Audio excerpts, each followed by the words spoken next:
My name's Sam. I'm a musician, I'm a father, a husband, and since 2020, I've been a brain tumour patient. I'm making these films with the Tessa Jowell Foundation to help explain what it's like living with a brain tumour.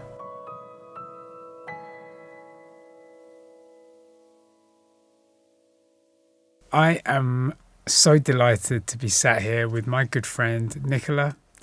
How are you? I'm good, thanks, Sam. How are you? Yeah, I'm okay. All the better for being here with you today. I just wanted you to be able to introduce yourself to everyone, just because you wear so many hats. Every single day you wear so many hats. And so, yeah, just tell us a little bit about yourself. Okay, so I'm Nicola, and my daughter Laura was diagnosed with glioblastoma in 2018 when she was 18.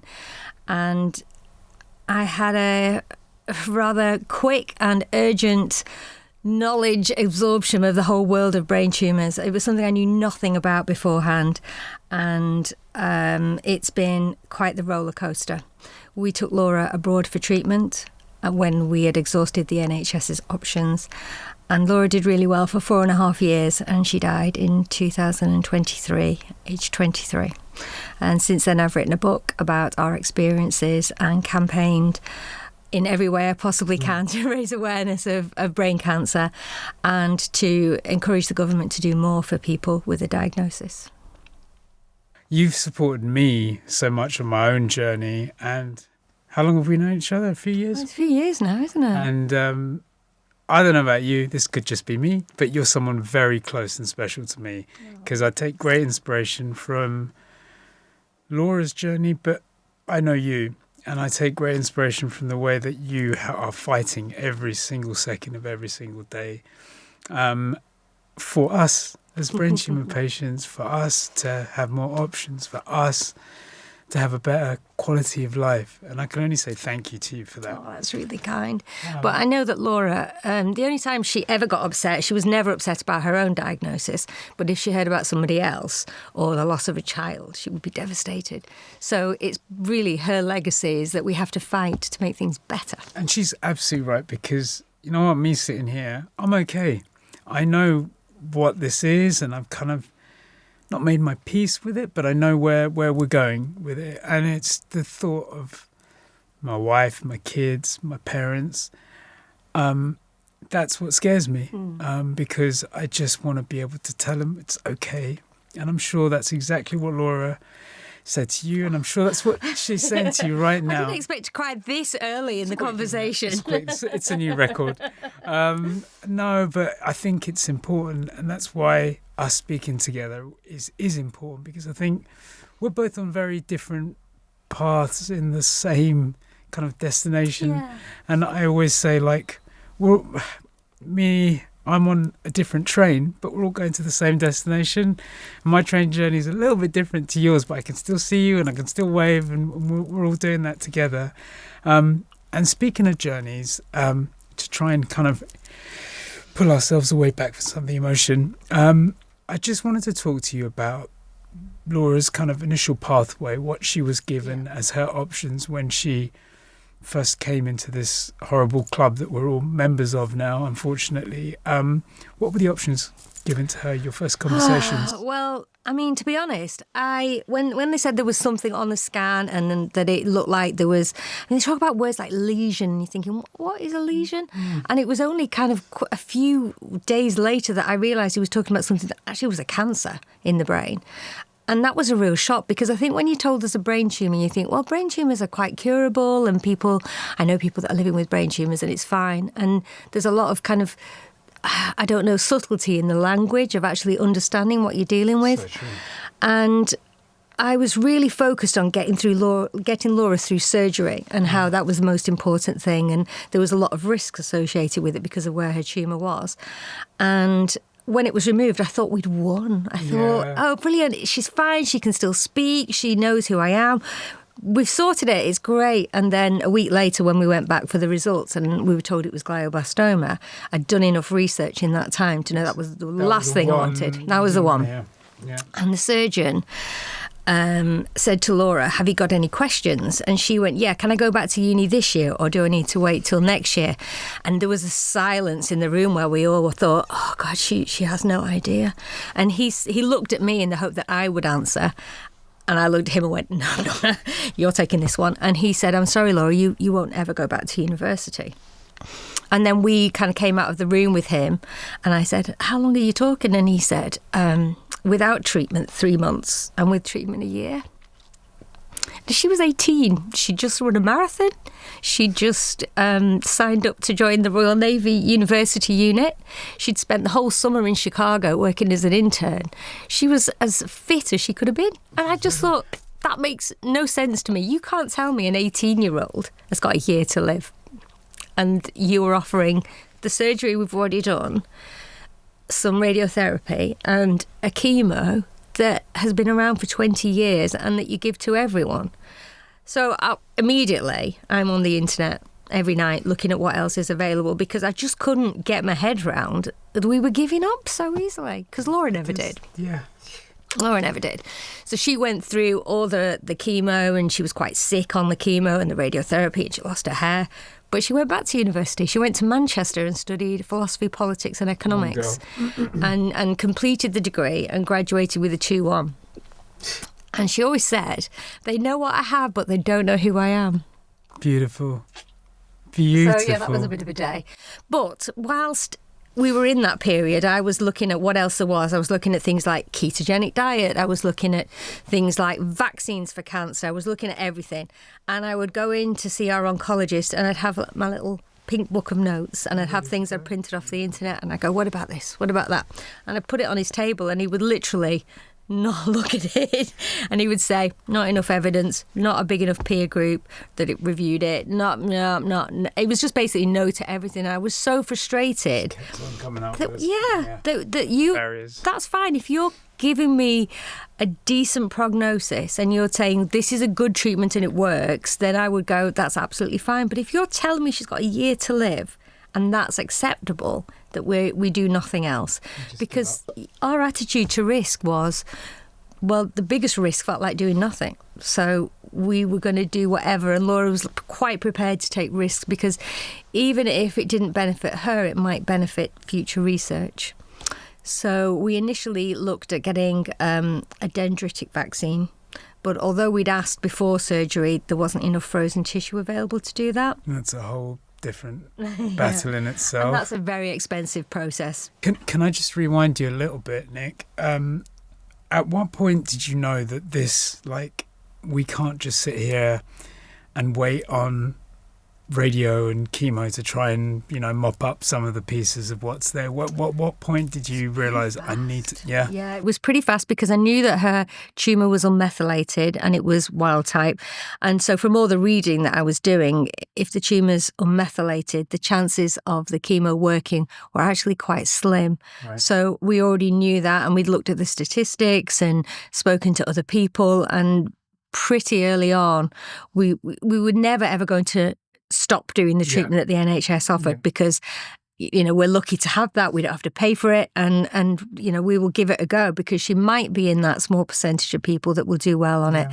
And I wasn't ever going to be one of those people that says, no, we're not doing the NHS treatment. But I just felt that there should be more and there should be more personalised treatment because the brain tumours are very heterogeneous, so everybody's is slightly different, has different drivers. Absolutely. And I couldn't understand why we treat everybody with one drug when there are so many different varieties. When you look at things like leukemia and breast cancer, you tailor the treatment.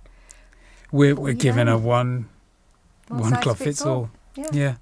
And it doesn't because we're all so individualistic. Well. Yeah. And we know that people with glioblastoma need to have personalised treatment. And failing that, we need to look at other options. So you, was that through your own research that you cottoned on pretty quickly that we need to, okay.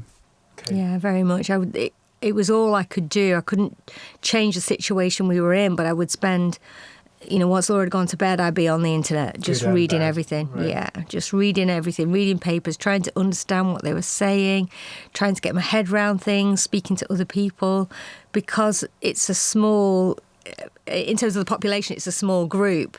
There's not lots and lots of information you can read there that you think, okay, that's telling me everything. And I appreciate that the NHS can only tell you so much. And you go on the internet, you go on the NHS website and look at glioblastoma, and it doesn't even mention it. It mentions brain tumours as a group, but that's a huge area. So many different kinds, and they're all sort of lumped together. So actually trying to find information is quite a difficult process, yeah. It's almost that it's so rare, and it's almost just group them all together and leave them on the side, doesn't it? We don't really have very much, so let's just... I do feel it's like the cancer in the corner, in that we're just going to say that's a bit hard and we'll leave that over there and look over here. We can do something with leukemia. We've made huge improvements with that. And the fact that we've done so much better with leukemia means that brain tumours have risen to the top of the biggest cancer killer of children and young adults, which is not great. Doesn't it seem like it makes sense to invest more? It feels that push for options needs to be a much bigger push now. But without getting too sidetracked, you were onto the fact that kind of looking at other options. Frustrated? Not frustrated? Where do you go? How far do you go? Yeah. And one of the first things we did was get Laura's tumour genomically sequenced. Right. And that didn't appear to be available on the NHS. People were saying, well, why do you want it when you're only going to get the same drugs? So almost like there's no point in doing it if we're still going to give you temozolomide. So where did you do the... We did that. We went to a clinic in Germany who did the DNA sequencing, and they sent it to another clinic who did RNA sequencing. Right. And then all that data went out to Los Angeles, where it was run through an AI program. Right. So all the drivers against all the drugs, and these are the things that look like they would have the best efficacy. So I then take that to the oncologist, and he says, yeah, that's not licensed for brain cancer. We don't have that. No, I don't think we can get you that. No. And it was very much, we had the data, we had the information, but the drugs weren't licensed for that cancer, so you couldn't get them, which then led to me taking risks and buying drugs myself, which I don't recommend to anyone because you have no idea what you're buying. But it's back to that question of risk and what risk are you prepared to take? And I'm sure Laura would have taken anything that you would have given her, not in a bad way, but she had huge trust in us, that I wouldn't give her anything that would make things worse. And we decided we were going to go out to Germany, where they could make the vaccine from blood rather than from the tumour tissue that we didn't have. So that then involved a huge amount of fundraising, and that's a whole bag of worms, because it's really tough to actually raise those kind of amounts of money. And that's just for like a round or two of treatment as well, right? That's got to be constantly, that stream of money needs to be coming in to be able to go and continue the treatment. And we were lucky because our community was amazing, and people did so much. And there were charity events, there were people shaving their heads, there were school sleepovers, there were endurance races. There was so much. Our community just pulled together, and it was amazing. It was so moving. And through that time as well, because all Laura's friends were at university, we started on a bucket list, because she was... Yeah, you've inspired me. Her bucket list has inspired me. All she was doing was chemo and radiotherapy, and there's not much for an 18, 19-year-old to be entertained by. So I said, well, come up with a list.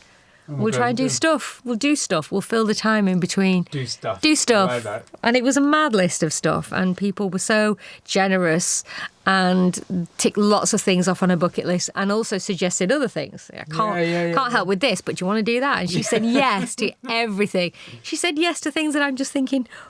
I would never in a million years say yes to that, but she was up for everything and did the whole lot. I was watching her in a microlight at one point, and I'm thinking, she's got brain cancer. We're in South Africa. If she falls from the sky or has a seizure or something, I have no idea what's happening. But we did do probably more than we should have done, maybe, because her attitude was, I'll sleep when I'm dead. So, she wanted to do it all. I'm not going to lie, as a patient that's got the drive, I never got to meet her, but from everything I've read and I see and I watch, you're not going to hold a girl like that down. Yeah. She was up for anything. When life is kind of, you're confronted with it, it's like, now I might as well give it a go. And in some ways, I feel like she lived her life in fast forward. Yeah. Because there was 1 month where she was in South Africa on safari, driving the safari vehicle through a thunderstorm when bankings are collapsing and the road is disappearing, and I'm thinking, she's driving a vehicle, she can't drive in the UK. She wasn't scared at all. She absolutely loved it. Yeah. We were in New York the same month. We were everywhere. We were doing so much. And I remember my mother-in-law giving me a bit of a telling off because she said, you're going to wear her out. But she just wanted to do it all. Nick, it's like one of those things, and you've probably been told this a number of times, but like me personally anyway, you don't kind of count years once that happens to you. You're counting experiences. Yeah, it's like, you said that 1 month of being in South Africa or being in that's how she would have counted life. Yeah, definitely. And how many of those things, yes, her body was probably saying, stop now and just lie down. But her mind, her heart just kind of wanted to experience these things. And there's no stopping that. Because that's that kind of thing that you can't get medicated on. That's the thing that they can't research on. Yeah. And they can't kill hope. Hope is everything. It is everything. And she was really positive. And she was just like, well, if it wasn't me, it'd be someone else. So I've just got to get on with it. And we went out to Germany roughly every 4 to 6 weeks during that period for probably about 3.5 years. We were back and forth. 3.5 years? Yeah. Okay. And before we went, I just thought, how are we going to do that? How on earth are we going to build our lives around going out there for a week? It's a week a month, so it's quite a lot. And we also had Gracie at home, who was 16, and she still needed me. And so we went alternate months. Mark would go and I would go. And actually, we got into a whole routine there. I would have the German supermarket food app. I'd order the food before we went, and it would arrive, and we'd go for treatment. We used to go to the cinema. But she was working on a dissertation a lot when she was out there in these little Airbnbs, and she'd be on the computer. I would have taken the time, Netflix it out and just chill, but she's busy doing her dissertation. And then COVID hit, so Laura came back from university because she was living in halls, even though she had no hair and she was really sick. She was still wanting to live in halls. So I was quite glad when COVID happened and that I got her home, got my little family back together. Your baby back. But then we couldn't get out to Germany, and that became a huge challenge. Yes, of course. So Mark started driving until the ferry stopped, and then we had to actually beg on Twitter for some way to get out to Germany when there were no flights. And in the end, an investment bank said, we'll lend you our private plane. So we had 5 flights where we got picked up. Which airport would you like to go from? We'll go from Blackpool, shall we? And then we literally stood there with our bags. Here's the plane, like waiting for an Uber. It was amazing. But we were the only people flying anywhere, and we had to get permission from the German government and from the German state to actually be able to enter the country. On top of everything On top of everything else. So, and then we were actually sometimes spending more on COVID tests than we were on actual treatment because of all the testing you had to have beforehand. Every day we had to get tested and then tested before you came back. It was quite the logistical nightmare. Wow. But I mean, Laura was looking out the window going, I'm flying in a private jet. This is amazing. When would I ever get to go in a jet that looks like I'm off CSI or something? I'm just thinking of what you were saying there about having Gracie, and there's a family as well. There is you and your husband. This makes me cry. Yeah, that's the hardest bit. Yeah, because Gracie needed me. She was 16. She was 16, between 16 and 21. She had a dying sister. And she had a mum who was trying to cure cancer. And so she was kind of left to her own devices a bit. Oh, gosh. It's always really tough because they talk about the glass child, and she was the glass child because, we were so busy, concentrated on Laura. Gracie was going off of the rails in her own little way. She loved her sister. She wanted her sister to get better, but she still needed me. And I think this is something I talk about a lot in the book because I think a cancer diagnosis doesn't just hit one person, it hits the whole family. And it has tentacles that go out in all directions. Which you don't even see sometimes. Yeah, and Gracie and I we had a huge fight. It was when we had a pre-booked trip to New York, and we ended up having this huge fight in Times Square. and we were screaming at each other in public. And I could see people walking around us going, is this some kind of UK drama thing? It was so loud. Honestly, it looked like some weird performance piece. But we were absolutely like that all the time, because she was like, you don't even care about me. You don't even know about what's happening in my life. And it was really tough, and it was her cry for help. And she was right, because my eye was completely off the ball. All I was doing was trying to fix Laura. And, you know, we're as close as we've ever been, Gracie and I. But it's tough. And I can see how it splits families apart. You know, it's really hard to get through that, and to get through the loss of somebody as well. That's really tough, because everyone's pulling in different directions and everyone deals with things in different ways. So, you know, the impact on the family as a whole just can't be underestimated. I mean, you'll know from your own experiences. Yeah, sorry, I'm struggling to speak now myself. Why are you doing this? We said we were going to have a civilised conversation. These are my civilised conversations. Yeah, these are mine as well, sadly. Like a tap. Because you just don't know. The unexpected is always the expected now.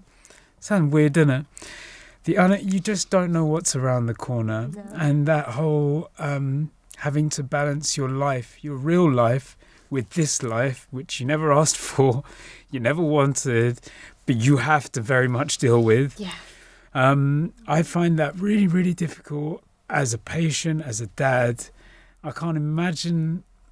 I'm just thinking of the logistics of how you guys are putting all of that together financially, the family side, which we just touched on now. How are things now for you? Things are as good as they could be. Yeah. My life is so different from how it was before. I have a children's play centre. We have a big cafe, we have party rooms and a laser arena, and that was what I did.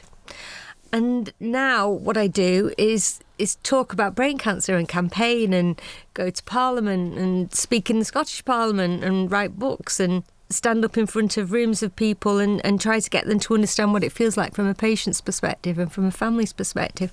I never imagined that my life would go this way. So because you are such an advocate for this, and I didn't even know you, and when I first met you, I went and hugged you, I think, and it's like, sorry, you don't know me, but I've been following everything that you're doing for us as a community, and it is inspirational, but you've had to pivot your life in a complete pivot. And, you know, the interesting thing is that Gracie, she went to university at Salford so she could be near Laura in Manchester and studied film production. And now she works for a charity called Sibling Support, which supports other young people who've lost a sibling, because that's a whole area that actually people would say to her, how's your sister? How's your mum and dad? And then they'd kind of carry on, and she'd be like, how am I? And, you know, I lost my sister when I was 5, who was also called Laura. I named my Laura after her. Yeah. And I remember going into school, and I don't think anybody asked me. I don't think the teachers said anything. And I thought, what am I meant to do now? If someone asked me, have I got any brothers or sisters, what's the answer? And we never talked about it. My mum and dad never talked about it, really, because it was a different time. It was the mid-70s, so it wasn't. People didn't talk about it. They thought talking about things made them worse. That's my fight at the moment. Yeah. But And so for Gracie, she was then finding herself in exactly the same position, and we had something that we shared. But actually, nobody really talks about what it's like to lose a sibling, because that person is your childhood, your current, and also your future. And that should be the longest relationship of your entire life. So when you lose that person, where's the support?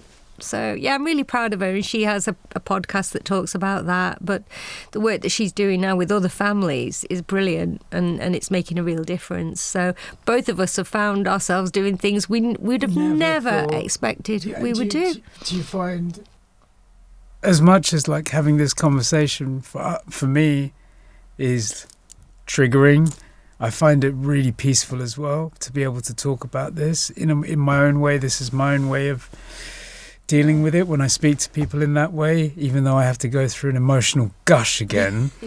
and you just go through Sorry the rinser about that. again. No, but I feel more at peace as a result of being able to do that. Maybe you got something off of your chest. I learnt so much. I thought I knew so much about you. I've just learnt so much in these few minutes. Oh God, Sam, keep it together. I am a bit of an emotional. Yeah, I don't know what I am. I'm just a bit of a tap, really. I can just turn on and just like. That's kind of this journey, isn't it? Yeah. We went off starting and talking about the structured pathway that we have here in the country, and how we do have to go outside of all of that to try and find solutions, and that's going to come with so many challenges.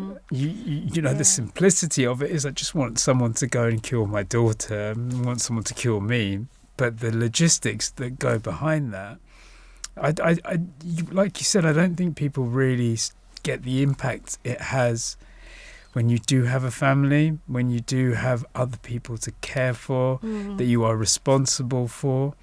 And I remember the first time I met Gracie, it's like I really felt like I wanted to give her that time.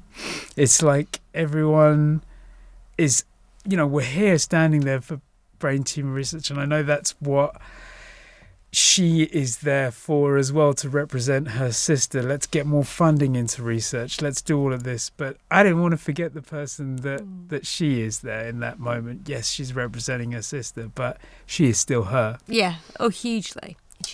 And she's very much part of what we do. We have a foundation that we now help to fund research, because although I'm sitting here crying like a baby, there are positive things on the horizon. And although the NHS treatment hasn't changed yet, I do still have that hope and that positivity that things are just around the corner. Now, in terms of research, just around the corner can sometimes feel like 10 years, and it's a long process, but there are things, and it's a real privilege to be able to look at things and think, right, we want to put money into that. We want to help from that. We want to get that off the ground. And for example, the University of Manchester are doing some amazing work with Professor Petra Hammerling, and she's working on using tears as a diagnostic. God, she'd get them from me, wouldn't she? But the idea that you can, instead of having to do a biopsy, you could do as a primary diagnostic, actually analyse the tears. How much faster would that be for people? So they're not going back and forth to the GP. That's crazy. It's amazing. So she's doing that work, and she's also doing work on the gut biome and what impact that has on recurrence and things like that. So that's really interesting. There's work going on in focused ultrasound, which is a new way of treating not just brain cancer, but things like Parkinson's disease, and that's really exciting. And it uses basically ultrasound, and then it's a bit sciencey for me, but the sound turns into light, and it implodes the 5-ALA cells that will go around the tumour.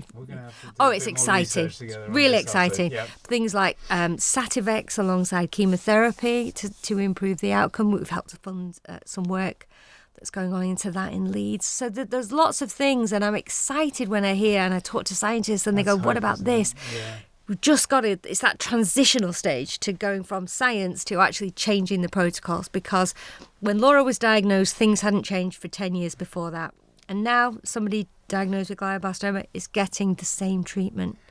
I find it like Laura's diagnosis, her tumour, was so much more aggressive than kind of the way my tumour works in my head, yet we both had exactly the same treatment. Yeah. We both had the same chemo, same radio, same it's just not tailored, is into it? our head.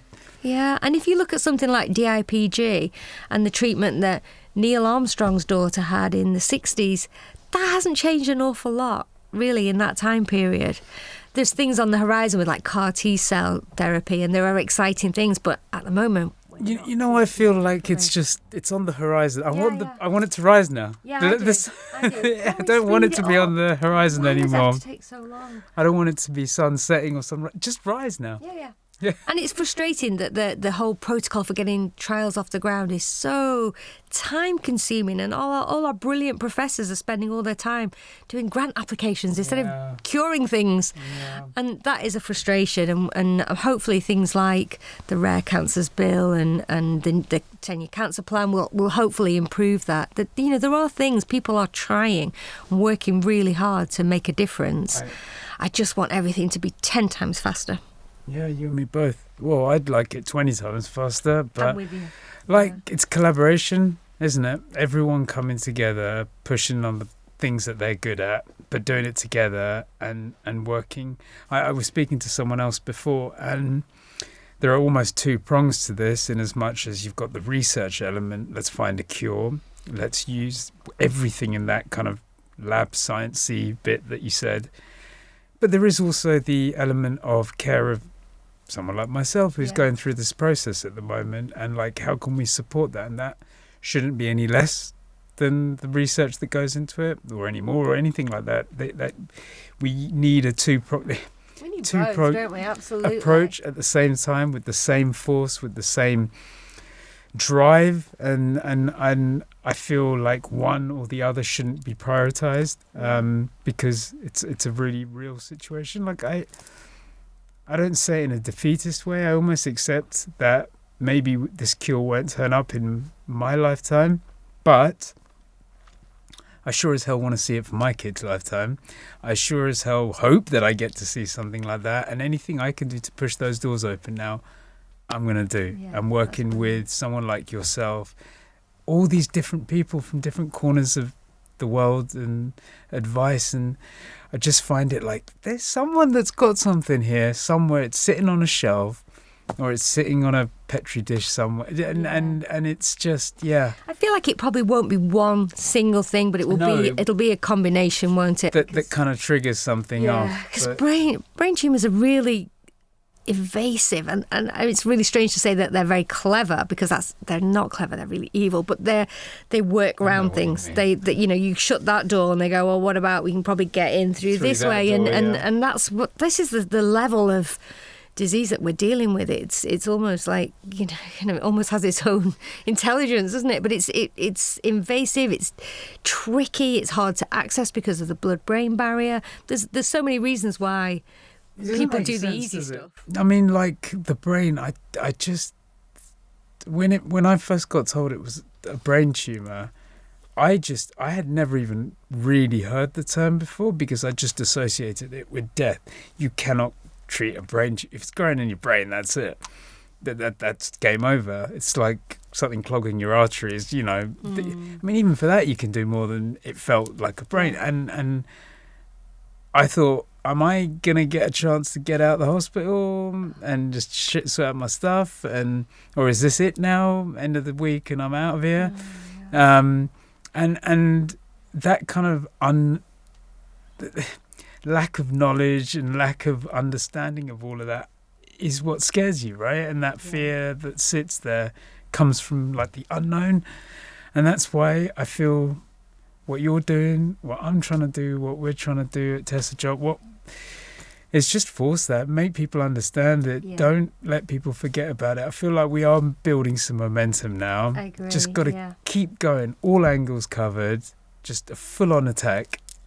And I'm not saying we will get there, but we will be damn close. And I think what we will learn from curing brain cancer will have impact on so many other cancers, because this is the hard one. And in a way, what we need to do with brain cancer is we're trying to find the corner pieces of a jigsaw, and that's what this really hard cancer is. And when we have those corners in place, everything else is going to be so much easier. You can start building. So what we will learn from doing the hard stuff will have an impact on all cancer treatment. I really hope so, because sometimes it feels like you're banging down a door, there's no one on the other side of there, you're just banging away and no one wants to hear you, but there's no one there to hear you almost, and it feels like, why am I doing this? And then you get reminded by conversations like this why we're doing this, and how important it is to do this. And the awareness is so important, because I think you walk through a door and then you go, oh my God, I had no idea things were so bad. Because you don't. Everyone, we just kind of carry on with our lives. We know that there are some bad diseases in the world, but you walk through this door and you go, yeah, did you not know that this is actually the biggest cancer killer of children and young adults, and it only gets about 2% of the research spend? And you go, how is this not a national scandal? How do people not know about this? Why are we not taking to the streets? But, everybody probably feels that about their own. Yeah. But it was such a shock to me to find that out initially. I just couldn't believe that those two things were true. I feel it, yeah. I mean, I got diagnosed when I was 34. So when all those stats, biggest cancer killer of people under the age of 40, I just, for me, getting to 40, it's not just, I can't explain it. It's not just like a mark of an achievement to get to. I want to break stats. Yeah, of course. Definitely. Does that make sense? Yeah. I don't want to be that stat anymore, and I don't want to be banded in that stat. Yeah. Let's start making those stats much wider. Do you know what I mean? And not the biggest cancer killer of people. Just I want to be disassociated with that, because that's not me. That's not my plan. Yeah. I know when Laura got to the point where she reached what she was told her lifespan was going to be, she celebrated that like it was a birthday. Whoa, I'm still here, still alive. Well, She did. I call it my third birthday, fourth birthday, because it is. That's a celebrate. That's absolutely. But why does it take us getting a horrible diagnosis to live life properly? And that's a whole different podcast for you and me. And the interesting thing for Laura was, okay, we did amazing things. She met Michelle Obama. She drove every vehicle under the sun. She went fishing with Paul Whitehouse and Bob Mortimer, and we had a ball. You're just saying it now, and I'm like, it's running in my head. I'm like, yeah. But you know what? The thing she appreciated most was family. Yeah. And being outside. Yeah. It's small things. Oh, we started like this and now we're finishing like this. But you know what? None of us know what's around the corner, and we should all live life like that. In the moment, in now, enjoy it. That tumour cancer filter thing that they always go on about. It is true, because all of a sudden life really gets real, really real. Like that filters off. Priorities are set. You know who is important. You know who is toxic in your life as well. And what really doesn't matter in the long term, really. So I remember much. Laura screaming at a Slim Fast advert, going, eat the cake. Just eat. Life is short. Eat the cake. Eat the cake. It's a good philosophy. Now? It's a good idea. Oh. We were talking about raising awareness, because, again, just going back to my own experience, I was not aware. I was not aware that brain tumours, you could even do anything about them. You and me, being friends, again, wasn't really possible. Would you have ever thought you'd have this handsome Tamil? I didn't think I'd ever be so lucky. Sat here talking. We've built community, right? And we've built so many friends that we never knew we had, or we thought our lives and our worlds would collide together. How important is that to you? Oh, it's so important. You have to find your tribe, don't you? I think it's really vital to maintaining your sanity and finding people who understand what you're going through in some way. So I'm part of the Angel Mums group, and they've all lost children. And in that group, I feel really lucky, because I got Laura for 23 years, and I got to see her as an adult, and so many of those wonderful mothers didn't get to see their children grow up at all. And also kind of in the wider community, what I'm finding is I get lots of people messaging me asking what they should do because they've had a diagnosis and they've gone on the internet and they happen to have found a story about Laura, so they've tracked me down, because social media, you can always do that, can't you? Asking for advice. And there's lots of people that I know who are quite local to me, who are a little bit further down the line, and they're just looking for some hope and some optimism. And that's really hard, because if it's glioblastoma, I know how the story ends, but I've got to find the positives and find the suggestions and connect people up. And I do a lot of that, putting people in touch with other people, because I really would have appreciated somebody doing that for me at the time. Yeah. And why are we reinventing the wheel every time? If they're starting from scratch on the internet, when I can say, well, here's some good places to start, or maybe look at this, or maybe consider that. And so we end up with our own little community. I've got a friend who's raffling a house at the moment to try and pay for treatment. And it's heartbreaking to see new people joining this awful club so often. And it for such a rare disease, it just doesn't feel that rare, to be honest. Everybody knows someone, don't they? I don't know whether our worlds are kind of so consumed by it that it's kind of, that's all I see. But I do feel that conversations are opening up to people, or people are coming to me and approaching me saying, actually, I know someone suffering from that. And I'm really proud to be able to say I've helped people, because they've all of a sudden popped up on my Instagram feed saying, this girl works with me and she was diagnosed with X, Y, and Z. Where would you recommend? And I'm like, first up, I'm a patient. I'm not a clinician in any way, but this is what has helped me. Yes. And welcome to the club in the nicest possible way. Here's your platinum membership. Here's your badge. And with it, here's a whole load of ways that I can try and help you. And I find the community thing, it's funny. I was looking at my birthday party earlier this year, and when we were writing the list down of friends and family, and I would like to invite all of my brain tumour community to be there, even though I've only known some of them over a phone call or an Instagram message. But the peace and love that I have received from that community, from that support of people knowing this journey that I'm walking on, I cannot put a value or a price on that. For me, it is another weapon. We talk about chemo, we talk about radio, we talk about brain surgery. We do not talk about community support. Yeah. That's so true, actually.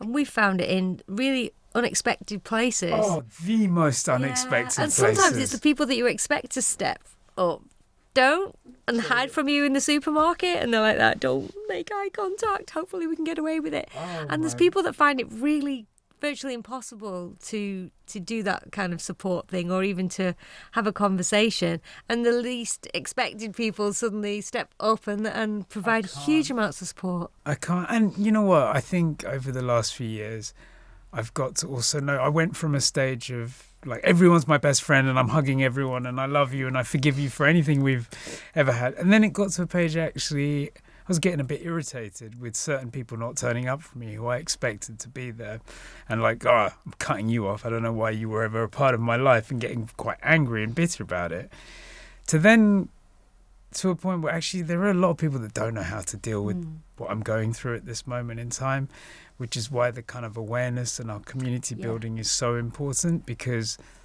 that is a way of helping people who haven't got a clue how to approach us to get in with us. How can they be a real help? Rather than, if you need anything, let me know.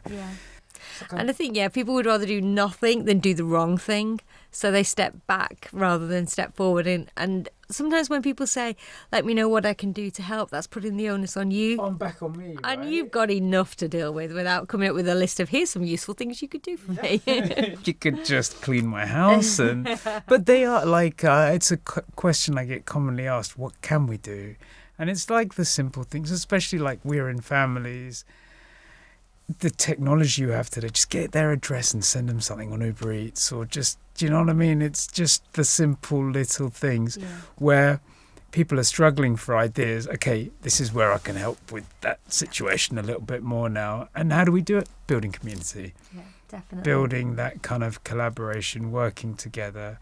And then you begin to kind of equip people to support you. Yeah. I don't know, or support their own people in their environment, people that they know. Definitely. And that extends to kind of supporting the works of the charities that are doing so much to change things, and the fact that we're building a community where it's never been better, in that the charities are all working together, and actually, with Tessa Jowell Foundation, pulling that all together to actually move everybody in the right direction and work for the same thing, not kind of in their own silos, which is really encouraging. Yeah, and people have said it to me. very recently, in fact, we're made of different stuff. In this community, you have to be made of different stuff because otherwise you don't survive in it. And that is, again, another part of the beautiful community is when I fall, you're there to catch me. Like you're up in Preston or wherever it is that you are, and I'm down here in London, but I can feel like that support of there's not something right with Sam and I need to maybe drop a message to him. And it's like, oh my God, you messaged me because I needed that so badly because I'm struggling right now. And I just, I wish I could bottle that up and give it to people and say, take that because that is strong stuff to get up every day and fight every single day. And the thing is, it must, I mean, I don't know what it's like for you and I would never presume to know what it's like for you, but I'm guessing that you probably put on a really brave face a lot of the time. The biggest act for your family in the world. Beautiful girls. It's not an act, but I do have to put on a face. Yeah. Yeah, because I'm very aware of it as they grow up as well. See me nauseating or whatever it is. Yeah, it's a really horrible thing. That's really tough. And I think we have to keep up that brave face as much as we can. Because Gracie once said to me, if I see you cry, I know we're really in trouble. Yeah. So, you're like, well, I'm not, it's fine. And you have to kind of, you're guiding the ship, so you have to kind of keep that positivity and go, everything's going to be fine. You've got to make it polished and clean on the outside when inside it's, yeah. Yeah, that's, you're living almost two identities, aren't you? And as long as you have a place where you can be scared and frightened and honest, and that's okay, but it's hard to do. I don't know how Laura felt like when people ask you, how you doing? Is everything okay? It's like, do you really want to know? And sometimes I wish I'd just turn up at functions or events or parties with a load of printed updates. Here you go.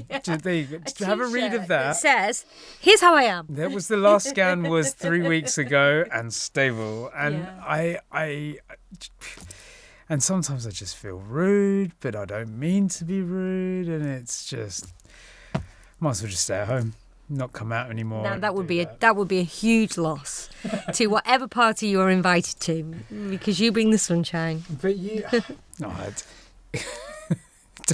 don't kill me with kindness now. But yeah, I know exactly what you mean. Yeah. Okay. Laura's bucket list has inspired me. What's Nicola's bucket list? What would you like out of the whole of this? Because I know you've strived to make change. I know you strive to help your daughter achieve some of her dreams and goals. But what's your dreams and goals, Nick? Well, initially, before any of this happened, I had 2 things on my bucket list. One was afternoon tea at the Ritz, and the other was not to just find cattle class everywhere. And Laura managed to make those 2 things happen for me.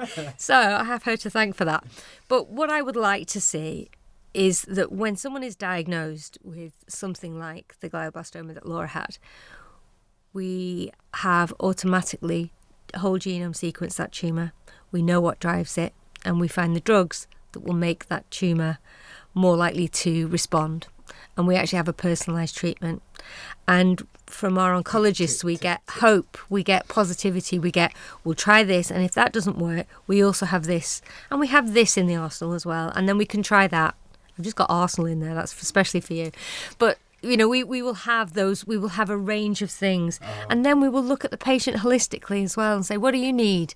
What kind of support psychologically can we give you?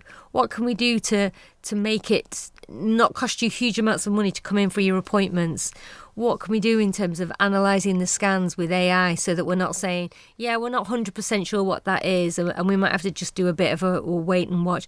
No, what can we do to actually support you through that, where you're sat at home thinking, was that a bad scan? Do I need to worry? And expecting you to live a normal life with that hanging over you. I want to see people diagnosed from a quick test at the GP or sent for a scan rather than having to make 6 trips back to see your GP to get diagnosed. I want opticians to be able to say, we can do a test for you. We can do a preliminary test that we'll run, and then we can send you for a scan if necessary. There's so many things that we could do. I want people to have awareness so that when they have 2 symptoms of headaches plus nausea on a regular basis and dizziness, they know that they need to go straight to a GP. And the GP says, yeah, you have 3 symptoms. We need to get you straight in for a scan. I want people to be taken seriously and not told it's hormones, it's stress, or go and get your eyes. I don't want people to actually feel that they have to sit there in front of a GP and argue and try to stand up for themselves. That shouldn't be the case. I want people to think, I've heard hooves, it's probably a horse, but it could be a zebra. So let's just rule out the zebra first. I want those things, and I want people that are dealing with this diagnosis to feel that they are supported and that they're cared for and that their families are cared for as well. The siblings are cared for, and that everybody knows that this disease is awful and brutal and vile. And but there's treatments for it. That's what I want. Can you do that for me? We'll do it. We'll make it happen. And yes. You just... Thank you. Thank you for being so honest and for being so open and for being so inspirational. And you are an inspiration and you are amazing. And you are. And you just keep doing brilliantly and stay beautifully stable. We will keep doing this together.